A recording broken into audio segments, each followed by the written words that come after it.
and you're watching Friday First Cut series. I am Nidhi Manchanda, a certified financial planner and head of training and development at Fintoo. Price is what you pay and value is what you get. This is a famous quote by Mr. Warren Buffett, who is the biggest investor and wealth creator.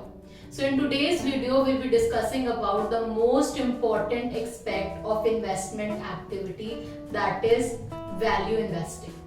So let us understand what exactly is value investing.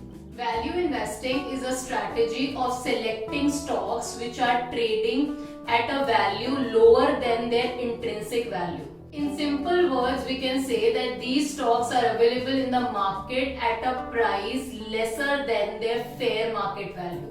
Now, if you are investing into such a stock, when this stock comes back to its fair value, you will be earning profit.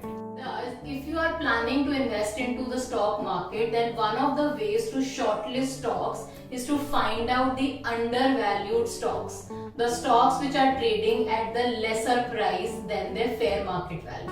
For example, there is a stock XYZ and this stock's fair market value is 100 rupees. But in the market, the stock is being traded at a level of 80 rupees. Then it makes sense that you invest into such a stock, and when it reaches back to its fair market value, you will be earning profit and then you can book your profit as well. There are certain advantages of value investing, like first one being risk minimization, then you can get substantial returns, power of compounding and wealth creation in the long term. Now you might have a question that why would a stock be trading in the market at an undervalued price? There could be a couple of reasons for that. One of the reasons could be market recession. So let's say if the entire market is going down because of any reason. If we take the recent example of COVID pandemic, in that case many companies were trading at a value which is lower than their intrinsic value. So this could be one of the reasons. Another reason could be changes in interest rate or because of any news that comes up. Because of this news or any specific news affects a particular company, then the value of that particular stocks goes down, which can be below its intrinsic value. It could be because of any government policies or change in the government policies or any specific litigation which is going on for a company.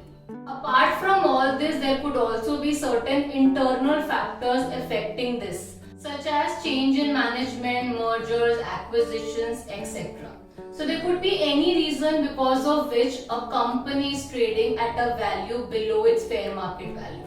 Now coming to the main question, as in how will you analyze that which stock is undervalued? So to identify undervalued stocks, there are a couple of financial ratios which we can use.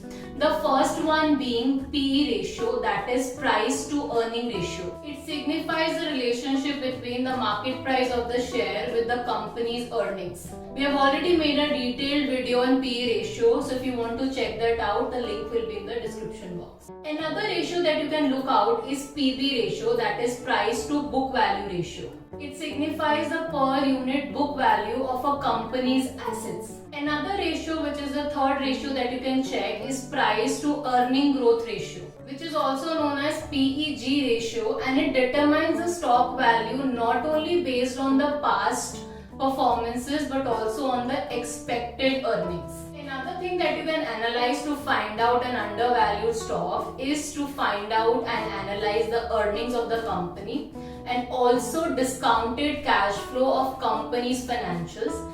This will definitely give you a detailed insights of the company's earnings and future potential. So this is how you can invest into an undervalued stock and then invest into them to get good returns. On the other hand, please note that in case you find it difficult to analyze a stock on your own, the best way to do is to invest through mutual funds. So you can invest into an equity mutual fund where a fund manager is selecting stocks on your behalf and making the investment, and whatever returns are generated are then passed on to you.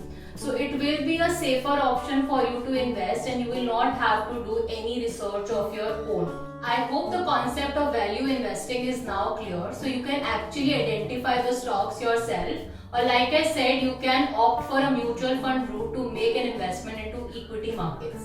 In any other case, if let's say if you are opting for a mutual fund route, we have already made videos on top large cap funds and ELSS funds as well. So you may check that out to see our recommendations in those categories. For any further query, feel free to get in touch with our finance and tax experts, and for more such videos, do subscribe to our channel.